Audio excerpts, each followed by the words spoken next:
നമസ്കാരം.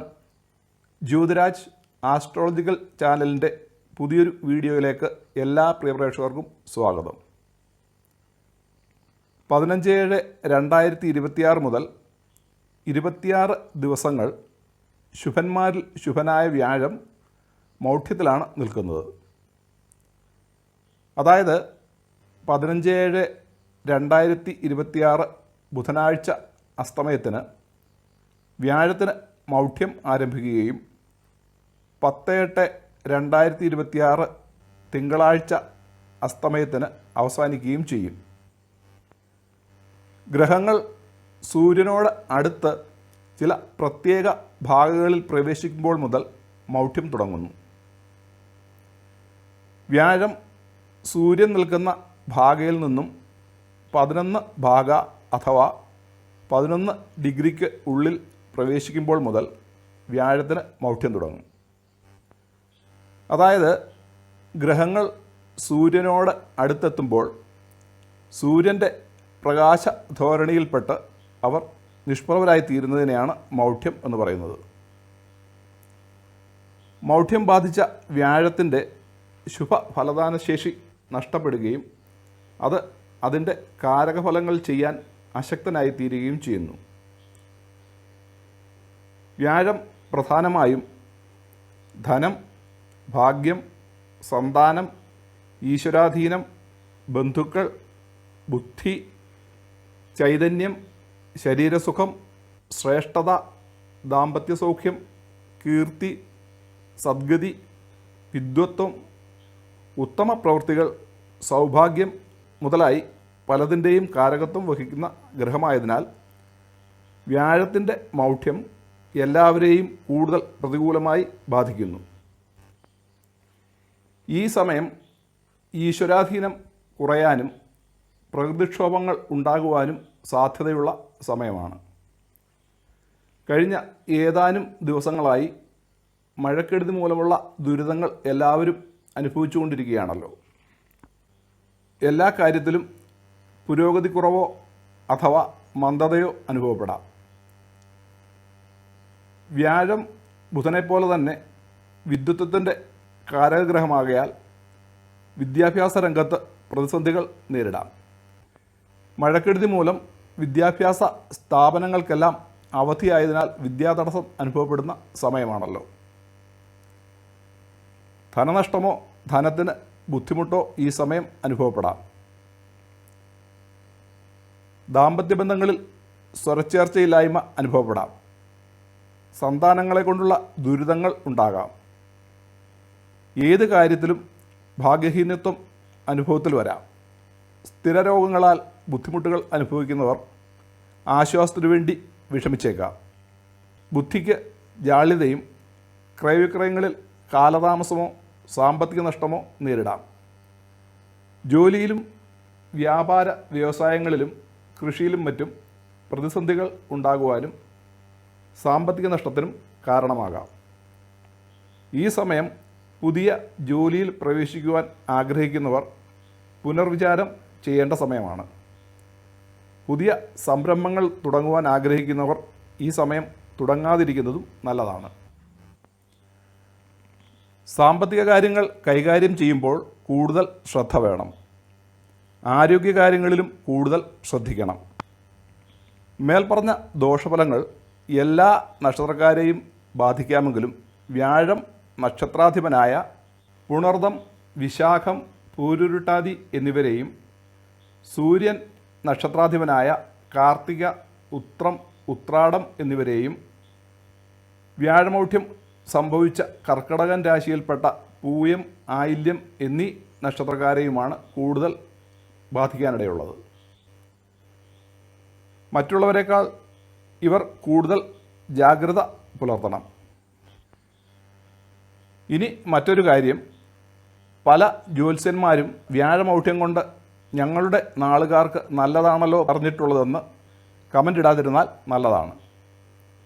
കാരണം എന്തെന്നാൽ പുണർദം 4, പൂയം, ആയില്യം എന്നീ കർക്കിടകക്കൂറിൽപ്പെട്ട നക്ഷത്രക്കാർക്ക് ഇപ്പോൾ എല്ലാ ഗ്രഹങ്ങളും പ്രതികൂലമായി സഞ്ചരിക്കുന്നതിനാൽ ഗ്രഹപ്പിഴ സമയമാണ് സൂക്ഷിക്കണം എന്ന വീഡിയോ ഇട്ടപ്പോൾ അതിനിടയിൽ വന്ന് 3-4 പ്രേക്ഷകർ പല ജ്യോത്സ്യന്മാരും ഇപ്പോൾ കർക്കിടകക്കൂറുകാർക്ക് നല്ല സമയമാണെന്നാണല്ലോ പറഞ്ഞിരിക്കുന്നത്, താങ്കൾ മാത്രമാണല്ലോ മോശമാണെന്ന് പറയുന്നത് എന്ന് കമൻ്റ് ഇട്ടിരുന്നു. ആ കമൻറ്റുകൾക്കുള്ള മറുപടി വീഡിയോയും യൂട്യൂബിൽ അപ്ലോഡ് ചെയ്തിട്ടുണ്ട്. ആ 2 വീഡിയോകളുടെയും ലിങ്ക് ഈ വീഡിയോയുടെ അവസാനം സ്ക്രീനിൽ കാണാവുന്നതാണ്. കൂടാതെ അതിൻ്റെ ലിങ്ക് ഈ വീഡിയോയുടെ താഴെ മോർ എന്നെഴുതിയിരിക്കുന്നത് ക്ലിക്ക് ചെയ്താൽ അകത്ത് ഡിസ്ക്രിപ്ഷൻ ബോക്സിൽ കാണാവുന്നതാണ്. സമയം മോശമായിട്ടുള്ളവർക്ക് ഒരു മുന്നറിയിപ്പ് എന്ന രീതിയിലാണ് ചില വീഡിയോകൾ ചെയ്യുന്നത്.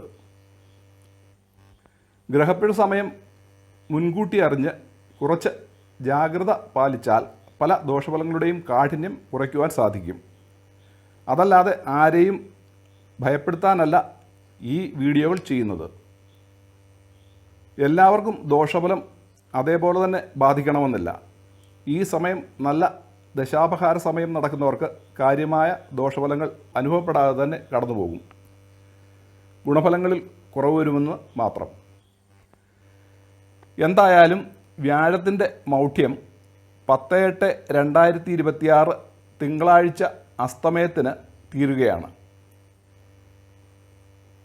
വ്യാഴ മൗഢ്യാവസാനത്തെക്കുറിച്ച് വ്യത്യസ്ത അഭിപ്രായങ്ങളും നിലവിലുണ്ട്.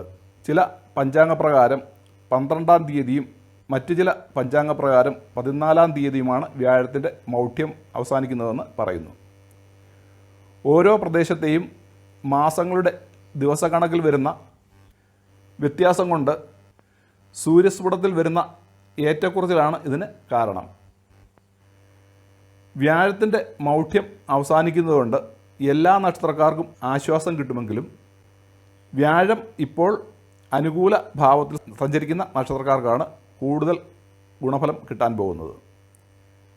വ്യാഴം പ്രതികൂല ഭാവത്തിൽ സഞ്ചരിക്കുന്ന നക്ഷത്രക്കാർക്ക് വ്യാഴത്തെക്കൊണ്ട് നേരിട്ടുള്ള ഗുണഫലങ്ങൾ കിട്ടുകയില്ലെങ്കിലും പ്രകൃതിക്ഷോഭം, ധനനഷ്ടം, സന്താനദുരിതം, വിദ്യാതടസ്സം മുതലായ വ്യാഴത്തിൻ്റെ കാരകഫലങ്ങളിൽ നിന്നുള്ള ദോഷം കുറഞ്ഞു കിട്ടും. ഒരു ഗ്രഹം പീഡിതാവസ്ഥയിൽ നിൽക്കുമ്പോഴാണ് ആ ഗ്രഹം കൂടുതൽ ദോഷഫലങ്ങൾ ചെയ്യുന്നത്. ഇഷ്ടഫലങ്ങൾ തരികയുമില്ല, കഷ്ടഫലങ്ങൾ കൂടുകയും ചെയ്യും. മൗഢ്യത്തിൽ നിൽക്കുന്ന ഗ്രഹത്തെ മൂഢൻ എന്നാണ് വിളിക്കുന്നത്. മൂഢൻ്റെ സ്വഭാവം എന്താണെന്ന് പ്രത്യേകിച്ച് പറയേണ്ടതില്ലല്ലോ. വ്യാഴം ഈ സമയം നല്ല ഭാവങ്ങളിൽ സഞ്ചരിക്കുന്നത് മിഥുനക്കൂറിൽ ജനിച്ച മകയിരം നക്ഷത്രത്തിൻ്റെ 3-4 പാദങ്ങൾ, തിരുവാതിര, പുണർ നക്ഷത്രത്തിൻ്റെ 1, 2, 3 പാദങ്ങൾ എന്നിവർക്കും, കന്നിക്കൂറിൽ ജനിച്ച ഉത്ര നക്ഷത്രം 2, 3, 4 പാദങ്ങൾ, അത്തം, ചിത്തിര നക്ഷത്രത്തിൻ്റെ 1, 2 പാദങ്ങൾ എന്നിവർക്കും, വൃശ്ചികക്കൂറിൽ ജനിച്ച വിശാഖ നക്ഷത്രത്തിൻ്റെ 4-ാം പാദം, അനിഴം, തൃക്കേട്ട എന്നീ നക്ഷത്രക്കാർക്കും, മകരക്കൂറിൽ ജനിച്ച ഉത്രാട നക്ഷത്രത്തിൻ്റെ 2, 3, 4 പാദങ്ങൾ, തിരുവോണം, അവിട്ടം നക്ഷത്രത്തിൻ്റെ 1, 2 പാദങ്ങൾ എന്നിവർക്കും, മീനക്കൂറിൽ ജനിച്ച പൂരുരുട്ടാതി നക്ഷത്രത്തിൻ്റെ 4-ാം പാദം, ഉത്തരട്ടാതി, രേവതി എന്നീ നക്ഷത്രക്കാർക്കുമാണ് കൂടുതൽ നല്ല ഫലങ്ങൾ കിട്ടുവാൻ പോകുന്നത്. മേൽപ്പറഞ്ഞ 5 കൂറുകളിൽ ജനിച്ചവർക്കാണ് വ്യാഴത്തിൻ്റെ മൗഢ്യം അവസാനിക്കുന്നതുകൊണ്ട് ധനലാഭം, ഉദ്യോഗലബ്ധി, സന്താനഭാഗ്യം, ഈശ്വരാധീനം, വ്യാപാര വ്യവസായങ്ങളിൽ പുരോഗതി, ബന്ധുഗുണം, ദാമ്പത്യസൗഖ്യം, ജോലിയിൽ സ്ഥാനക്കയറ്റം, സൽകീർത്തി, ഗുരുക്കന്മാരെ കൊണ്ടും സഹോദരങ്ങളെ കൊണ്ടുമുള്ള സുഖാനുഭവങ്ങൾ മുതലായ നല്ല ഫലങ്ങൾ കൂടുതലായി അനുഭവത്തിൽ വരാൻ പോകുന്നത്. ഇപ്പോൾ കണ്ടകശനി നടക്കുന്ന മിഥുനം, കന്നി, ധനു എന്നീ കൂറുകൾ ജനിച്ചവർക്കും, അഷ്ടമശനി നടക്കുന്ന ചിങ്ങക്കൂറുകാർക്കും, ഏഴരശനി നടക്കുന്ന കുംഭം, മീനം, മേടം എന്നീ കൂറുകാർക്കും ശനിദോഷങ്ങളിൽ നിന്ന് ആശ്വാസം ലഭിക്കും. എന്തുകൊണ്ടെന്നാൽ വ്യാഴം കർക്കിടകൻ രാശിയിലേക്ക് മാറിയ ദിവസം മുതൽ ശുഭനായ വ്യാഴത്തിൻ്റെ വിശേഷാൽ പൂർണ്ണദൃഷ്ടി ശനിയുടെ മുകളിൽ പതിക്കുന്നതിനാൽ ശനിയുടെ ദോഷഫലങ്ങളിൽ കുറവ് വന്നിരുന്നു. എന്നാൽ വ്യാഴം മൗഢ്യം കാരണം നിഷ്പ്രഭനായി തീർന്നതിനാൽ വ്യാഴത്തിൻ്റെ ദൃഷ്ടി കൊണ്ട് 15/7/2026 മുതൽ 10/8/2026 വരെ 26 ദിവസങ്ങൾ കാര്യമായി ഗുണം കിട്ടുകയില്ല. വ്യാഴത്തിൻ്റെ മൗഢ്യം 10/8/2026 തീരുന്നതോടുകൂടി ശനിയുടെ ദോഷഫലങ്ങളിലും കുറവ് വരും. അപ്പോൾ ഏറെക്കുറെ എല്ലാ നക്ഷത്രക്കാർക്കും വ്യാഴത്തിൻ്റെ മൗഢ്യം മാറുന്നത് മൂലം ഗുണഫലങ്ങൾ ലഭിക്കുന്നതായിരിക്കും. വ്യാഴത്തെക്കൊണ്ട് ആർക്കെങ്കിലും ദോഷഫലങ്ങൾ അനുഭവത്തിൽ വരികയാണെങ്കിൽ വ്യാഴാഴ്ച ദിവസമോ ജന്മനക്ഷത്ര ദിവസമോ മഹാവിഷ്ണു പ്രതിഷ്ഠയുള്ള ക്ഷേത്രങ്ങളിൽ പൂജാതി കാര്യങ്ങൾ ചെയ്യുക. സൂര്യൻ, വ്യാഴം എന്നീ ഗ്രഹങ്ങളുടെ കീർത്തനങ്ങളോ ശ്ലോകങ്ങളോ ജപിക്കുന്നതും ഉത്തമമായിരിക്കും. വ്യാഴാഴ്ച വ്രതം അനുഷ്ഠിക്കുന്നതും നല്ലതാണ്. ഇന്ന് ഈ വീഡിയോ ഇവിടെ നിർത്തുന്നു. ഈ വീഡിയോ ഇഷ്ടമായാൽ ലൈക്ക് ചെയ്യുമെന്നും ഷെയർ ചെയ്യുമെന്നും അടുത്ത വീഡിയോയുടെ മുന്നറിയിപ്പ് കിട്ടുന്നതിന് വേണ്ടി ബെല്ലൈക്കൺ ക്ലിക്ക് ചെയ്യുമെന്നും പ്രതീക്ഷിക്കുന്നു. അടുത്ത പുതിയൊരു വീഡിയോയുമായി വരുന്നവരേക്കും എല്ലാവർക്കും ശുഭാശംസകൾ.